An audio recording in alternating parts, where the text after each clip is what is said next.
Today video SR flip flop. SR flip ফ্লপে circuit কীভাবে হয় দেখো, ন্যান্ড গেট দিয়ে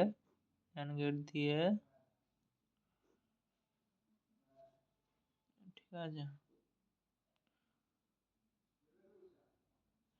ন্যান্ড গেট দিয়ে হচ্ছে এর ইনপুট, এ আউটপুট, এর ইনপুট হবে, আর এর আউটপুট এ ইনপুট হবে।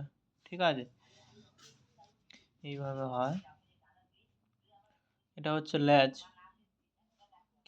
কিউএন বা, তারপর এখানে 8টা ন্যান্ড গেট হবে, তারপর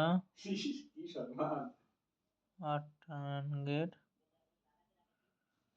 ঠিক আছে, এটা ক্লক পালস দিতে হয়, যে কোনো ফ্লিপ ফ্লপে ক্লক পালস না দিলে সিগন্যাল অন হবে না, সিগন্যাল যাবে না। এই হচ্ছে এসা ফ্লিপ ফ্লপ হয়ে গেল, এস আর। ঠিক আছে, এ ট্রুথ টেবিল বানাতে হবে। ট্রুথ টেবিল হবে, ট্রুথ টেবিল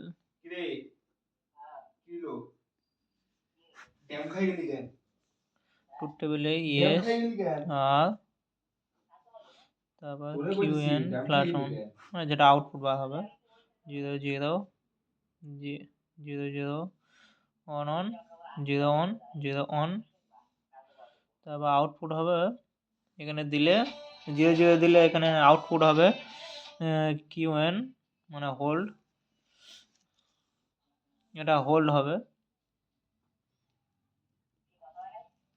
তারপর 0 অন দিলে 0 অন দিলে 0 অন, 0 দিলে অন, মানে এটা হচ্ছে রিসেট বলে, এটাকে বলে সেট। অন অন দিলে হবে ইনভ্যালিড। এটা হচ্ছে এসআই ফ্লিপ ফ্লপের ট্রুথ টেবিল।